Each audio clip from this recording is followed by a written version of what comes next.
Mes chers compatriotes, bonjour. Notre sujet du jour, c'est une réflexion sur la question: l'alternance est-elle encore possible au Congo-Brazzaville? L'alternance est-elle encore possible au Congo-Brazzaville? Si elle est encore possible, par quels moyens pouvons-nous arriver à l'alternance? Si vous posez cette question aux Congolais, vous aurez des réponses diverses et variées. Parce que sur cette question, les Congolais délirent même. C'est pour ça qu'on dit, c'est en réfléchissant qu'on peut trouver la solution à notre problème. L'alternance est-elle encore possible au Congo? Beaucoup de Congolais disent que on a tout essayé avec Sassou et rien n'a marché. Ça ne sert plus de faire quoi que ce soit, il faut faire un coup d'État. Mais ceux qui le disent, beaucoup ne savent même pas manier les armes. Ceux qui soutiennent le coup d'État, ils oublient qu'ils n'ont pas d'armes, ils n'ont pas de base arrière, et l'armée congolaise est au service d'un homme. Certes, il y a des militaires qui sont contre ce qui se passe dans notre pays. Mais ces militaires n'ont pas de moyens matériels, n'ont pas de moyens financiers pour essayer de renverser la vapeur. Pire encore, ceux qui disent qu'il nous faut un coup d'État au Congo, nombreux n'ont même pas de base arrière. Parce que si vous déclenchez les hostilités et ça coince dans le pays, il faut se replier. Ils vont se replier où? Ils n'ont même pas une armée. Parce que si ça coince, après, il faut l'option militaire. Ça peut arriver même à une guerre. Donc, c'est des questions balancées comme ça. C'est des réponses non réfléchies et c'est des amateurs, ceux qui prônent la violence sans se préparer. Parce que si vous voulez faire un coup d'État, mais le coup d'État, ça se prépare en silence. Le coup d'État, on ne l'annonce pas à l'avance parce que l'autre, il va se préparer en conséquence. Vous avez aussi d'autres Congolais qui disent on n'a plus rien à voir avec Sassou. Voilà. On n'a plus rien à voir avec les gens du Nord. Il faut couper le pays en deux. C'est comme si tous les gens du Nord étaient derrière Sassou. Mais quand vous regardez le pouvoir de Sassou, il n'y a pas les gens du Sud là-dedans. Même ceux de l'opposition du Sud qui le soutiennent. Nous connaissons leurs noms. Les Tsatou Mabiala ne sont pas là-bas. Les, comment on appelle, Kinyumbi, Kiambungu ne sont pas là-bas. Les Mbéri Martin ne sont pas là-bas. Les Mvouba sont dans le PCT. Donc, le Congo, et que faites-vous des enfants issus de mariages mixtes intercommunautaires? Ceux qui le disent, parfois dans leur famille, ils ont des neveux, ils ont des enfants, ils ont des tontons, ils ont des amis même du Nord. Donc il faut réfléchir à la solution qui peut nous amener à l'alternance, mais sans délirer. Parce que ce que nous faisons, en prônant par exemple la guerre civile, le coup d'État ou la division du pays, c'est pas sérieux. Voilà. Ce que nous disons, nous ridiculise. Il faut réfléchir. Il faut réfléchir, on trouvera une solution. L'alternance est possible, oui, mais il faut que ça soit par les moyens légaux. Il faut que nous puissions avoir raison. S'il faut arriver à la guerre civile, s'il faut arriver au coup d'État, s'il faut arriver à quoi que ce soit, mais il faut qu'on ait raison. Il faut qu'on ait raison. Il faut chercher un alibi. Il faut qu'on ait un alibi, un mobile qui va faire qu'il n'y a plus de solution. On déclenche, voilà, l'option par exemple d'insurrection ou de révolte. Il faut créer des conditions pour que cela arrive. Vous savez, le Congo a signé la charte de l'ONU. Le Congo a mis sa signature sur les déclarations universelles, par exemple, proclamées par les Nations Unies. Donc la déclaration universelle des Nations Unies, le Congo l'a adoptée et le Congo l'applique. Ça fait, même dans le préambule de notre constitution, c'est bien mentionné. Donc, c'est une loi supérieure chez nous. Que dit la Déclaration universelle des droits de l'homme? Dans son article 21, alinéa 3, il dit « La volonté du peuple est le fondement de l'autorité du pouvoir public. » La volonté du peuple est le fondement de l'autorité du pouvoir public. Cette volonté doit s'exprimer par des élections honnêtes. Voilà. Nous devons pousser le président Sassou à organiser des élections honnêtes.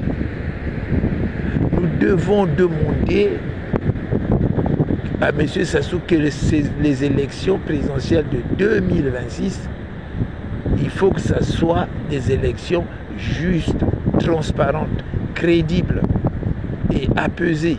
Il faut que ce soit honnête. On ne veut plus des mascarades. L'opposition devait se saisir de cet article 21 de la Déclaration universelle des droits de l'homme de 1948, parce qu'il y en a eu beaucoup de déclarations. Donc il faut que l'opposition demande à M. Sassou de mettre en place les conditions de transparence, notamment en demandant les audits sur les listes électorales. Il faut que l'opposition demande les audits des listes électorales. Voilà. L'opposition doit demander aussi la révision de la commission électorale indépendante. Il faut que l'opposition y siège. On ne peut pas laisser le PCT être jugé partie des élections. L'opposition doit préparer le peuple, parce que l'opposition est faible sans le peuple. C'est à l'opposition de préparer le peuple, de donner des armes au peuple, d'amener notre peuple à une conscience politique.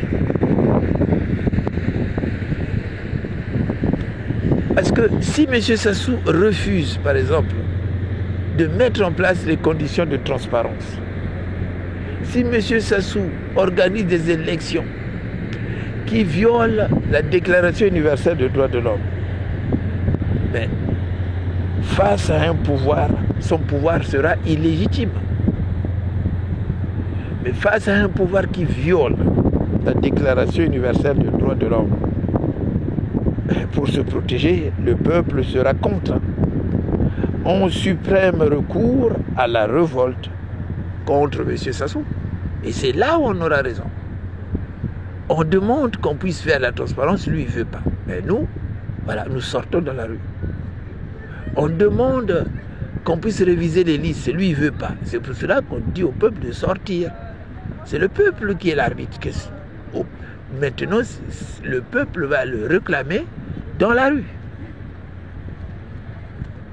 On demande à M. Sassou, par exemple,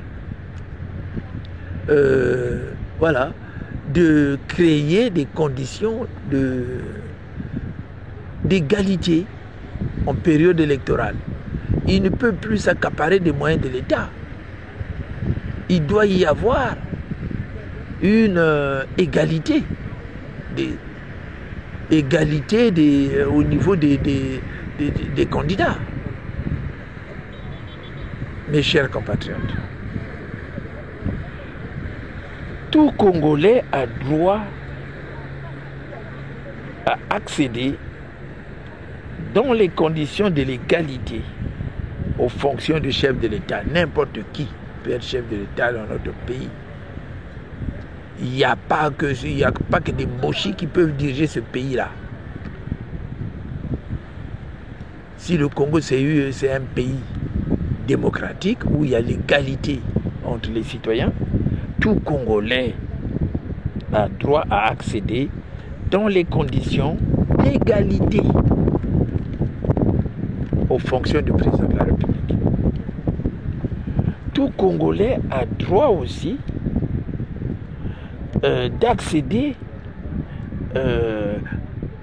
à n'importe quel poste. Il peut être député, il peut être, je sais pas, ministre. Il n'y a pas que les gens d'Oyo qui peuvent être députés ou machin, tout ça, ou les membres du PCT.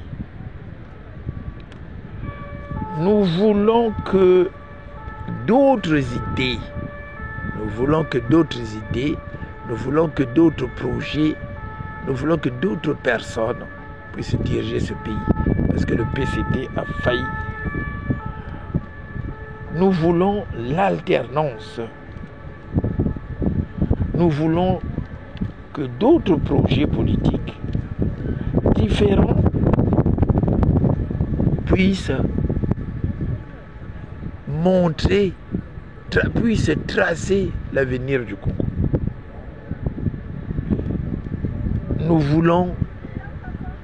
Si nous voulons renverser le pouvoir de Sassou, c'est par les moyens légaux, c'est pas par des armes. Nous pouvons le faire par les moyens légaux. Nous allons arriver à renverser le pouvoir de Sassou Nguesso dans le respect des règles constitutionnelles. Il faut respecter les règles de la Constitution qu'il a mis en place, même si lui, il ne les respecte pas. Nous voulons renverser ce pouvoir lors d'une élection présidentielle où nous voulons renverser la majorité présidentielle par des élections législatives. C'est faisable. Donnons-nous la possibilité, donnons-nous les moyens, mais il ne faut pas aller dans tous les sens. Donnons-nous la possibilité qu'il y ait une autre politique. Donnons-nous la possibilité qu'il y ait d'autres personnes qui vont diriger ce pays et former l'opposition. Pas l'exagération.